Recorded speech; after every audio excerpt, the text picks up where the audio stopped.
परम आदरणीय सभी संत वृंद, हमारे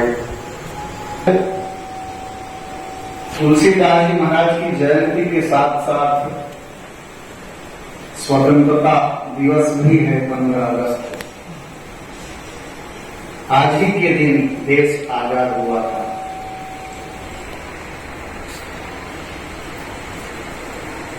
गोस्वामी तुलसीदास जी महाराज की कृपा से हमारे अंदर जो आज विकार है, उनसे भी हमें आजादी गोस्वामी जी की कृपा से जो ग्रंथ उन्होंने लिखे हैं उसके द्वारा हमें मिलती है। आज सब लोग पश्चिमी सभ्यता को अपना रहे हैं, पर बाबा जी की कृपा से हम लोग मर्यादा का पालन कर सकते हैं। ऐसा उपदेश हमें गोस्वामी जी की कृपा से प्राप्त होता है। गोस्वामी तुलसीदास जी महाराज के जन्म करण की कथा वैसे तो सभी जानते हैं, लेकिन आज हम लोग विशेष रूप से उनकी चर्चा करते हैं। गोस्वामी तुलसीदास जी महाराज का जन्म संवत 1554 में, विक्रम संवत 1554 में हुआ था। लगभग आज के 550 वर्ष पूर्व गोस्वामी तुलसीदास जी महाराज का जन्म हुआ था। आज विक्रम संवत 2078 लग गया है, तो उसके अनुसार लगभग 550 वर्ष गोस्वामी जी के जन्म को हो गया। गोस्वामी तुलसीदास जी महाराज का जीवन बड़े दुखमय रहा है, कष्टमय रहा है, सभी लोग जानते हैं। पर जीवन सबसे ज्यादा अगर किसी ने जिया है इस कलयुग में, तो गोस्वामी तुलसीदास जी महाराज की जीवनी से हमें पता चलता है। महाराज जी सुबह हम लोग चर्चा कर रहे थे, पता है कि 126 वर्ष तक गोस्वामी तुलसीदास जी महाराज इस धराधाम पर रहे, क्योंकि उनका जन्म 1554 में हुआ और 1680 में उन्होंने संवत 1680 गंध के तीन सावन शुक्ला तीज शनि तुलसी प्रदोषरी, तो जन्मति गोस्वामी जी का सावन में है और इस धराधाम को छोड़कर भी वो सावन में ही गए। जन्म सप्तमी को हुआ है जो आज हम लोग मना रहे हैं, लेकिन वह भगवत धाम को तृतीया को गए 80 गंध के। तो लगभग 126 वर्ष तक, 100 वर्ष का जीवन लगभग कोई जीता है आज इस कलयुग में, वरना तो 60, 70, 80 तक 60 वर्ष का व्यक्ति हो जाए तो फिर उसको बुढ़ा ही माना जाता है। 80 वर्ष का हो जाए तो अब गए कि तब गए, कोई भरोसा नहीं। कोई 100 वर्ष तक जीवित रहता है तो लोग कहते हैं हमारे दादाजी 100 वर्ष तक जीवित रहा और 100 वर्ष की अवस्था हो गई। ज्योतिष में विंशोत्तरी दशा आती है, यानी विंशोत्तरी दशा का मतलब 120 वर्ष का लेखा जोखा, उससे आगे का लेखा जोखा भी ज्योतिष में नहीं बताया जाता। 120 वर्ष तक की कुंडली में लेखा जोखा का वर्णन आता है विंशोत्तरी दशा के अनुसार। पर वो 120 वर्ष तक, 100 वर्ष तक जीवन जीना एक आयु निर्धारित है कलयुग में, लेकिन 120 वर्ष तक जो जीवित रहता है उसको परम आयु कहा जाता है। लेकिन गोस्वामी तुलसीदास जी महाराज ने परम आयु को भी पार करके 126 वर्ष तक जीवन जिया। पर बचपन में जब उनकी आप कथा सुनाए ही होंगे कि जन्म लेते ही अमुक मूल नक्षत्र में उनका जन्म हुआ, जन्म लेते ही माता जी का स्वर्गवास हो गया, तो पिताजी ने वैसे भी त्याग दिया कि बालक अपशकुन है, जन्म लेते ही इसकी मां चली गई। चुनिया नाम की दासी ने उनका पालन पोषण किया, लेकिन 5 वर्ष तक ही, उसके बाद वो दासी भी चल बसी। तब गोस्वामी जी मानो अनाथ से हो गए, उस समय भटक रहे थे। गोस्वामी जी ने अपनी व्यथा लिखी है कि बारे पे ललाट बिलवात ठाड़ द्वार द्वार, जाने हम चारी फल चारी हूं चनक को। 4 चना अगर कोई दे देता था तो उनको लगता था कि अर्थ धर्म काम मोक्ष चारों पदार्थ मिल गया। जाने हम चारी फल चारी हूं चनक को, चाहे पुरुषार्थ मानव प्राप्त हो गया, ऐसा लगता था। मतलब कोई अपने धर्म पर ठहरने नहीं देता था, कोई भोजन नहीं देता था, लेकिन उस अवस्था में गोस्वामी तुलसीदास जी महाराज के ऊपर अगर किसी ने कृपा की है तो वो है मां पार्वती। पार्वती ने देखा कि बालक ये भूखा है जिसका नाम राम बोला है। आजकल के बच्चे जब जन्म लेते हैं तो रोते हैं, और जो वो बालक नहीं रोता है तो माता पिता को लगता है कि गूंगा तो नहीं है, उसको जबरदस्ती रुलाया जाता है। गोस्वामी तुलसीदास जी का जन्म हुआ तो रोए नहीं, और वो गूंगे भी नहीं थे, वो बोले, जन्म लेते ही बोले। और क्या बोले? राम राम राम नाम कहने लग गए गोस्वामी जी जन्म लेते ही। और जन्म लेते ही जब राम राम कहा तो उनका नाम ही हो गया राम बोला। जन्म लेते ही जो राम बोल गए वो राम बोला है। अब ये राम बोला नाम के बालक 5 वर्ष की अवस्था में अनाथ थे, लेकिन मां पार्वती अन्नपूर्णा है स्वयं भोजन लेकर के आई और गोस्वामी जी को अपनी गोद में बिठा करके भोजन करवाया। कहते हैं संत की यह क्रम लगभग 3 वर्ष तक चला। 8 वर्ष की अवस्था गोस्वामी जी की हो गई तो पार्वती मैया ने भगवान शिव से निवेदन किया इस बालक पर कृपा करो। तो भगवान शिव ने नरहरिदास जी महाराज को स्वप्न दिया कि उस बालक को ले जाओ अपनी कुटिया में शिक्षा दीक्षा दो।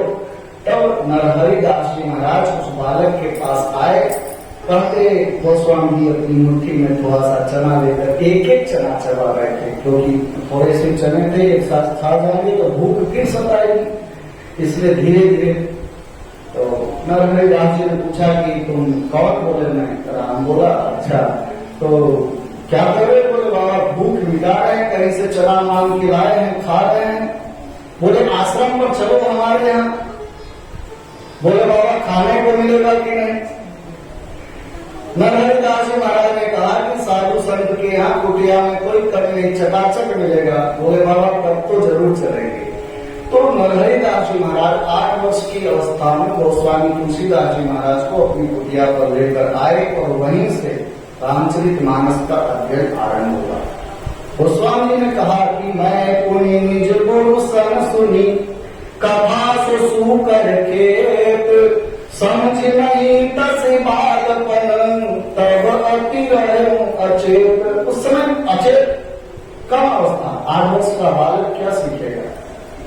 लेकिन गुरुजी ने भी हार नहीं मानी। तदपि कही गुरु भार ही बारा समझी परी कछु मति अनुसारा।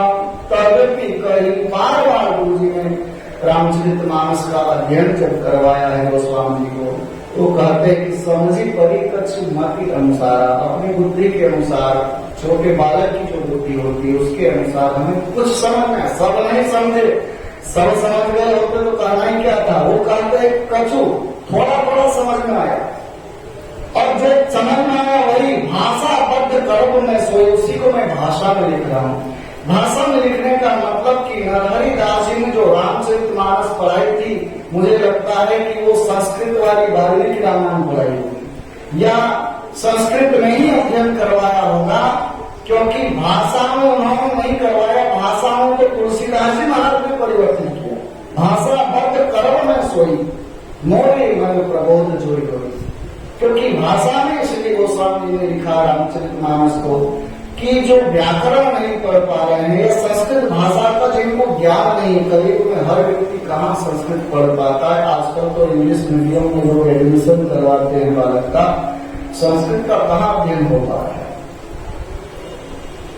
बहुत सुंदर प्रभाव किसी ने लिखा कि संस्कृत भाषा नारियल फोड़त में कठिनाई।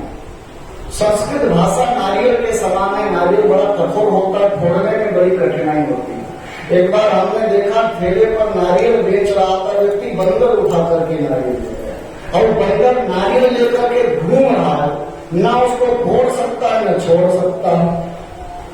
अब छोड़ सकता नहीं, बोल रहे उसको कि इसमें गरी है मैं खाऊंगा, लेकिन फोड़ भी नहीं सकता है, तो उसके पास उतना ज्ञान भी नहीं है फोड़ने का।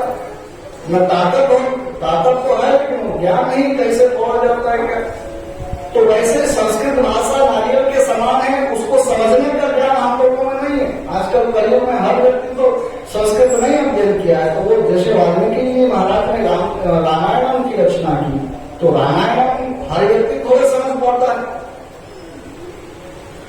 और कली कुटिल जीवन स्थारित वाल्मीकि तुलसी भय, जब वाल्मीकि तुलसी बन करके आए तो उनको लगा कि संस्कृत में हमने जो पहले रामायण की रचना की उसको हर व्यक्ति नहीं समझ पा रहा था, भाषा बद्ध कर मैं अपने भाषा में लिखूं ताकि हर व्यक्ति समझ पाए।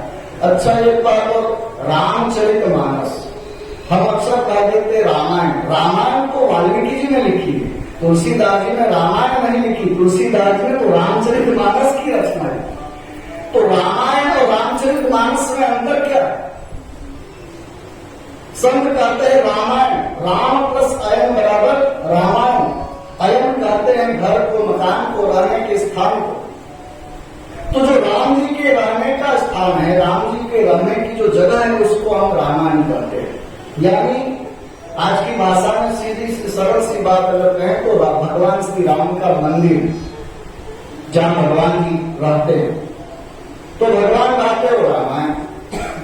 अब मंदिर में सबको प्रवेश नहीं है, हर व्यक्ति मंदिर में नहीं प्रवेश कर सकता है। पुजारी ही जाएगा पूजा करने के लिए, बाकी लोग बाहर से दर्शन करो भगवान। अच्छा, पुजारी भी जाएगा तो उसके भी नियम है, उसको स्नान करना है, शुद्धता पवित्रता का ख्याल रखना है, वस्त्र भी शुद्ध होने चाहिए भगवान के मंदिर में जाने के लिए, उसके लिए भी बड़ी बड़ी शर्त है। मंदिर में जाने के लिए बड़ी बड़ी शर्तें, हर व्यक्ति नहीं जा सकता है। कोई जाना नहीं चाहता, भैया पैंट निकालो, स्नान करके आओ, शुद्ध वस्त्र धारण करो, तब जाकर के तुम भगवान के मंदिर में भगवान तक पहुंच पाते हो। उसी प्रकार से रामायण में सबका प्रवेश नहीं है, सब लोग नहीं जान पाते, समझ पाते वाल्मीकि रामायण को। तो तुलसीदास जी महाराज ने कहा कि हम रामायण की रचना नहीं करेंगे, हम रामचरितमानस की रचना करेंगे। मानस कहते हैं मान सरोवर को, यानी सरोवर की उपमा गोस्वामी तुलसीदास जी महाराज ने श्री रामचरितमानस को दी। तो मंदिर में तो स्नान करके प्रवेश किया जाता है, लेकिन सरोवर में क्या स्नान करोगे तब जाओगे? क्या शुद्ध होंगे तब जाओगे?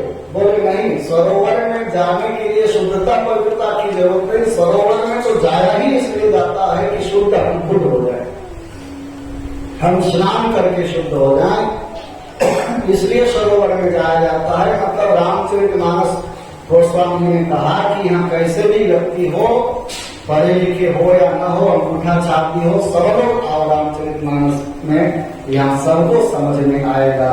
गरीब हो तुलसी करी, जो चाहे सो खाए, जो चाहे वो खा सकता है। तो गोस्वामी तुलसीदास जी महाराज ने रामचरितमानस का अध्ययन किया। कहते हैं 13 वर्ष की अवस्था तक उन्होंने नरहरि राशि के यहाँ पर शुकर खेत में 12 क्षेत्र में रामचरितमानस का अध्ययन किया। उसके बाद काशी में चले, काशी में भी उन्होंने संस्कृत का अध्ययन किया। तुलसीदास जी महाराज ने भाषा में रामचरितमानस में की, ग्रामीण भाषा में, तो इसका मतलब ये नहीं कि संस्कृत नहीं जानते थे। उन्होंने तो देववाणी से ही आरंभ किया है। वर्णानाम और संज्ञानाम रसानाम छंदसाम मंगलानाम चक्रतारो वंदे वाणी विनायको। तो संस्कृत का भी अध्ययन किया। उसके बाद में गोस्वामी तुलसीदास जी महाराज को याद आया कि अरे हम अपनी दीक्षा गुरु को छोड़ करके शिक्षा ग्रहण करने के लिए काशी जी आ गए, लेकिन जिन्होंने हमें दीक्षा दी और रामचरितमानस की शिक्षा दी, उन गुरु जी की भी सेवा करनी चाहिए। इसलिए वो लौट करके कहते हैं कि उनको पता चला था कि गुरु जी चित्रकूट में रहने लग गए, यहाँ पर गए, और वहाँ पता चला कि गुरु जी अब धाम को छोड़कर चले गए, न रह गया। कहते हैं चित्रकूट में ही गोस्वामी तुलसीदास जी महाराज को साक्षात भगवान ने दर्शन दिया। गोस्वामी जी को भगवान ने दर्शन चित्रकूट के घाट पर दिया। एक कथा आती है कि वो जल बबुल के तेल में डाल देते थे तो भूत प्रसन्न हो गया। कभी कभी भूत भी प्रसन्न हो जाता है। भूत प्रसन्न हो गया, बोले बाबा मांगो क्या चाहे। हम लोग जैसा होता तो व्यक्ति कहता कि महल बना लो, एक गाड़ी दे दो, बंगला दे दो, थार से रहेंगे एसी रूम में।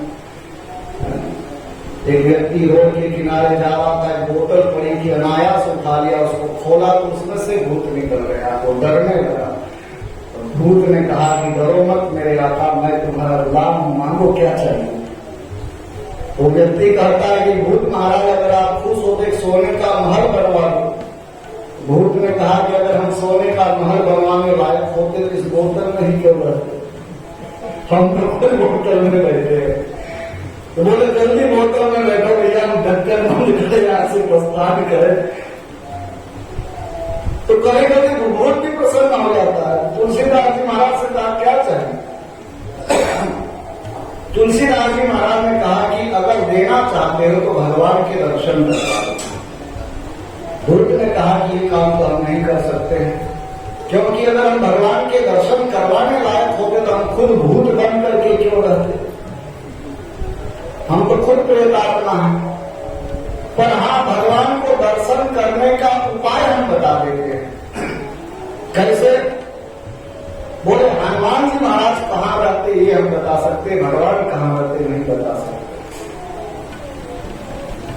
विदाउट यात्रा करने वाला व्यक्ति जो है ना ट्रेन में, उसको यह पता होता है कि टीटी कौन से डिब्बे में, चेकिंग कहाँ चलती है। जिससे डर है उसका ख्याल व्यक्ति रखेगा, वो कहाँ आ न जाए। तो हनुमान जी का ख्याल भूत प्रेत रखते हैं कि हनुमान जी कहाँ है, क्योंकि भूत पिचास निकट नहीं आ गए, महावीर जब नाम सुना लो।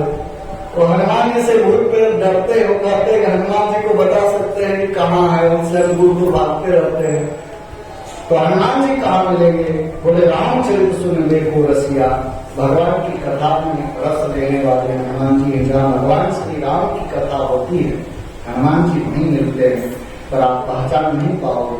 हनुमान जी महाराज बिल्कुल कोड़ी का रूप बना करके वो जहाँ जूते चप्पल उतारे जाते हैं वहां बैठते थे, ताकि कोई लोग पहचान न पाए। भूत ने पता बता दिया। वो स्वामी तुलसीदास जी महाराज गए और जब कथा समाप्त हुई तो जाकर के हनुमान जी के पैर पकड़ लिए।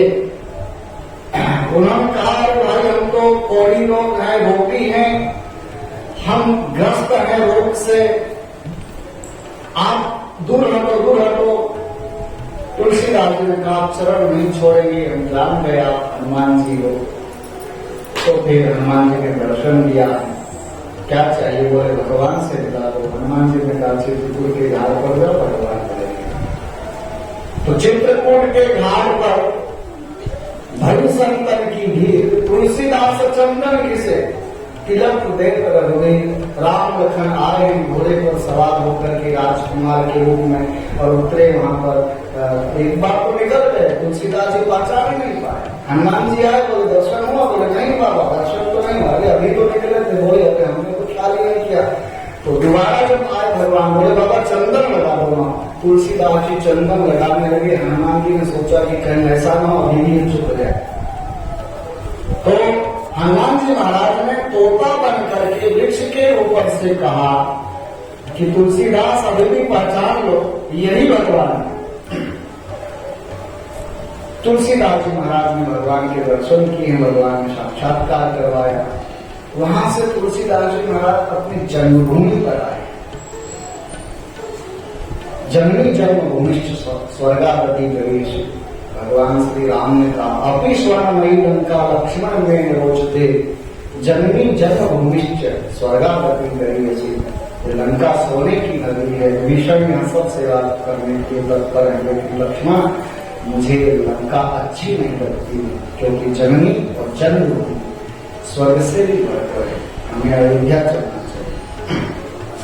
तुलसीदास जी महाराज भी अपने जन्मभूमि पर आए, लेकिन तब तक यहाँ पर आत्माराम जी इनके पिताजी भी नहीं गए। तुलसी माता तो जन्म लेते ही चली गई थी। कहते हैं कि यहाँ पर कुछ दिन हो रहे, फिर वो अयोध्या आए हैं, फिर काशी गए हैं। काशी जी में उन्होंने रामायण की रचना की है। फिर भोले बाबा ने कहा कि इन्हें अयोध्या जाकर के भाषा में लिखो। तब अयोध्या में आकर के संमत 1631 कहूँ कथा हरिपद धरि सीसा, नवमी भौमवार मधुमासा, अवधपुरी यह चरित प्रकाशा। जय दिन राम जन्म स्तुति गावै, तीरथ सकल काम चलियावै। तो जिस दिन भगवान श्री राम का जन्म था उसी दिन रामचरित मानस का भी जन्म हुआ।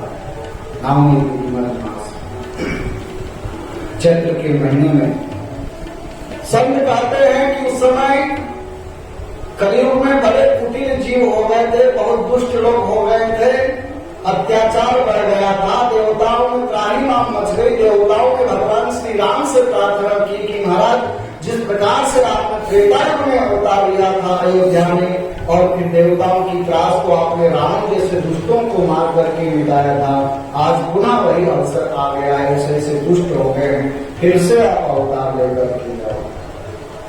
राम जी ने कहा कि अभी तो कलयुग का आरंभ ही हुआ है, अभी तो कलयुग आरंभ ही, अभी आरंभ ही समझो, अभी तो मात्र 5000 वर्ष ही बीते हैं। अभी कलयुग को 4,32,000 वर्ष की उम्र है, और कलयुग के अंतिम में कल की अवतार लेकर के भगवान आएंगे, दुष्टों का संहार करेंगे। भगवान ने कहा भी बहुत समय है कल की अवतार लेने का, इस समय अवतार लेकर तो नहीं जा सकते हैं, बोले उपाय तो कुछ होगा। भगवान ने कहा हम नहीं जाएंगे, हमारा चरित्र चला जाएगा। तो चरित्र जाएगा, और चरित्र को उजागर कौन करेगा? वहां तो दशरथ जी के यहाँ भगवान श्री राम आ गए थे बालक बन करके, अब चरित्र किसके माध्यम से प्रकट होगा? तब कहा गया चरित्र वाल्मीकि के माध्यम से प्रकट होगा। जो वाल्मीकि जी महाराज ने वाल्मीकि रामायण की रचना की है, इसलिए भगवान की ही इच्छा से कल कुटिल जीव विस्तार है, वाल्मीकि तुलसी है, और उन्हीं तुलसीदास जी महाराज के द्वारा जय दिन राम जन्म स्तुति गावे, तीरथ सकल कहाँ चले आई। उसी दिन रामचरित मानस का भी जन्म इसी अयोध्या में। तुलसीदास जी महाराज ने जब रामचरित मानस की रचना की, लगभग 77 वर्ष की अवस्था उनकी थी, और 80 वर्ष की उनकी अवस्था होगी तब रामचरित मानस बन गए। कहते 3 वर्ष 3 महीने 13 दिन गोस्वामी तुलसीदास जी महाराज को रामचरित मानस की रचना करने लगे। उसके बाद और भी 11 ग्रंथ की रचना गोस्वामी तुलसीदास जी महाराज ने की। रामचरित मानस गोस्वामी तुलसीदास जी महाराज को भगवान शिव की कृपा से प्राप्त हुई। रचि महेश निज मानस राखा, पायु सुसमय शिवासन भाखा। भगवान शिव ने पहले से रामचरित मानस रच रखा था, और उन्होंने ही मानव नरहरियानंद जी के, नरहरिदास जी के रूप में ही गोस्वामी तुलसीदास जी महाराज को रामचरित मानस प्रदान की है। इसलिए गोस्वामी तुलसीदास जी महाराज एक रूप से भगवान शिव को भी अपना गुरु मानते हैं। इसलिए प्रथम में ही जब वंदना प्रकरण उन्होंने आरंभ किया तो भगवान शिव के लिए कहते हैं कि वंदे बोधमयम नित्यम गुरु शंकर रूपिणम, यमास्तिको ही भक्तों की चंदा सर्वत्र वंदे। गुरु रूप में भगवान शिव की वंदना की। तुम्हें त्रिभुवन को वेद बताना, आन जीव पावन बताना। आगे भी उन्होंने कहा गुरु पितु मातु महेश भवानी, प्रणव दीन बंधु दिन जानी। अच्छा, पहले गोस्वामी ने बड़ी कार्पण्यता दिखाई। कवि न हो नहीं चतुर कहाओ, मते अनुरूप राम गुण गाओ। कवि न हो नहीं वचन पढ़ियो, सकल कला सब विद्याहीन। मैं कवि नहीं हूँ, मेरे पास वचन नहीं है, मेरे पास विद्या नहीं है, विद्या से हीन हूँ। मति अति नीच, ऊंच ऊंची आछी, चही अमीर जग जुए न छाछी। मेरी बुद्धि बड़ी नीच है, मेरे पास इतना ज्ञान नहीं, वो बुद्धि नहीं है तो, लेकिन नीच मति है। मति अति नीच मतलब सुमति नहीं है, कुमति है। तो कुमति के द्वारा तो भगवान का चरित्र लिखा नहीं जाएगा। तो कहते चही अमीर जग जुए न छाछी, अमृत चाहिए तो छाछ भी नहीं जुड़ रही है, क्या करूं। तब जब रामचरित मानस की रचना हो गई, लोगों को बड़ा अच्छा लगा। किसी ने कहा भैया रामचरित मानस तो बड़ी अच्छी है, अरे इस रामचरित मानस का कवि कौन है? तो तुलसीदास जी खड़े हो गए, रामचरित मानस कवि तुलसी। ये तुलसी रामचरितमानस का कवि है। बोले वाह महाराज, पहले तो कहते थे कभी कहो नहीं बचन प्रवीण, सकल कला सर्व विद्या नहीं, कोई कला नहीं है, विद्या नहीं है, मध्य की नीच बुद्धि है, अमृत चाहता हूँ, छाछ भी नहीं जुड़ रही। अरे छाछ नहीं जुड़ रही थी, ये अमृत कैसे आपने बना दिया, कैसे प्रकट कर दिया? और आज तार ठोक कर कहते रामचरितमानस कवि तुलसी, कहां से कवि तुलसी हो गया? तुलसीदास जी कहते भैया मती तो बड़ी नीच थी, छाछ तो नहीं जुड़ रही थी, लेकिन अमृत जुड़ गया। इसमें कृपा है, किसकी कृपा है? बोले शंभु प्रसाद सुमति ही तुलसी, रामचरितमानस कवि तुलसी। भगवान सिंह की कृपा से रामचरितमानस का कवि ये तुलसी हो गया। तो भोले बाबा की कृपा गोस्वामी तुलसीदास जी महाराज के ऊपर भी हुई और उन्होंने इस रामचरितमानस की रचना की। रामचरितमानस की रचना इसलिए नहीं की कि मेरी प्रसिद्धि होगी, लोक में ख्यात हो जाऊंगा मैं, लोग कहेंगे वाह तुलसीदास की रामायण क्या है और तुलसीदास जी का नाम हो जाएगा, इसलिए नहीं। कोई लोकेशना उनके अंदर नहीं। तुलसीदास जी से पूछा किसी ने कि आपने रामचरितमानस की रचना की, तो इसके पीछे कारण क्या है? लोक प्रसिद्धि के लिए, वाहवाही के लिए? तुलसीदास जी कहते नहीं। 3 कारण बताया गोस्वामी तुलसीदास जी महाराज ने रामचरितमानस में रामचरितमानस की रचना करने का। सबसे पहला कारण, नाना पुराण निगमागम संगतम यत् रामायणे निगदितम क्वचिदन्यतोऽपि। 18 पुराण, 6 शास्त्र, 4 वेद का सार और क्वचिदन्यतोऽपि और भी इधर से लेकर के हम रामचरितमानस की रचना कर रहे हैं। किस लिए कर रहे हैं बाबा? कहते हैं कि स्वांतर सुखाय तुलसी रघुनाथ गाथा। स्वांतर सुखाय, अपने अंतःकरण के सुख के लिए मैं रामचरितमानस की रचना कर रहा हूं। और दूसरा कारण उन्होंने बताया, भाषा बद्ध कर्म में सोई मोरे मन प्रबोध से हो, मेरे मन को ज्ञान प्राप्त हो जाए। रामचरितमानस में 4 वक्ता हैं, 4 घाट हैं। ज्ञान घाट पर भगवान शिव पार्वती जी को कथा सुना रहे हैं कैलाश पर्वत पर। कर्मकांड के घाट पर यादवल्क्य जी महाराज भरद्वाज जी को कथा सुना रहे हैं प्रयागराज में। भक्ति के घाट पर नीलगिरी पर्वत पर काक रुसुंडी जी महाराज कथा सुना रहे हैं गरुड़ जी महाराज को। और दैन्य घाट पर गोस्वामी जी को कोई श्रोता सामने दिखाई नहीं देता, बोले कोई तो श्रोता होगा। तुलसीदास जी कहते मैंने अपने मन को श्रोता बनाया, मेरे मन करो विजय। इसलिए गोस्वामी जी बार बार अपने मन को डालते, अस प्रभु दीन बंधु हरि कारण रहित दयाल, तुलसीदास सख छाड़ भजू सकल कपट जंजाल। अपने मन को डालते। पाली में कही कहते पति तपावन राम भज सुन सठ मना। अरे सठ मन भगवान श्री राम का भजन कर, अपने मन को संबोधित करके गोस्वामी जी कहते हैं कि तुम सुधर जाओ, अपने मन को कहते हैं भगवान का भजन करो। गोस्वामी जी ने अपने मन को ही श्रोता बनाया। तो मोरे मन करो विजयी बोल। और तीसरा कारण बताया है, रघुवीर चरित अपार बार बार कवि को ले रहे हो। भगवान श्री राम का चरित्र तो अपार समुद्र के समान है, कौन कभी पार पा सकता है? किसी ने पूछा जब पार नहीं पा सकते तो क्यों रचना कर रहे, क्यों लिखने बैठ गए हो? बोले गिरा पावन करण का राम जैसे तुलसी करो। अपनी वाणी को पवित्र करने के लिए भगवान का गुण अनर्गल गुलाम करोगे, फिल्मी गाना गाओगे, दूसरों की निंदा करोगे तो उससे वाणी अपवित्र होगी। वाणी पवित्र तभी होती है जब भगवान का गुण गाओगे। राम नाम बिनु गिरा न शोभा, बिना भगवान के नाम के वाणी की शोभा नहीं है, जीवा की शोभा नहीं है। रसना पर हरि नाम दोरा फिर अंत समय में हिली न हिली। इसलिए भगवान का नाम ही एक सार है। भगवान को इसलिए गोस्वामी जी ने रामचरितमानस में हर चौपाई में रवर्णन देगा। पूरी रामचरितमानस में 4 चौपाई ऐसी है जहां पर ब्रह्म सर्व रकार सकार तकार चारों नहीं। झूठे लेना, झूठे देना, झूठे भोजन, झूठ चलेना, सब झूठा ही झूठा है। तो तुलसीदास जी ने कहा इसमें से सीताराम जी को निकालो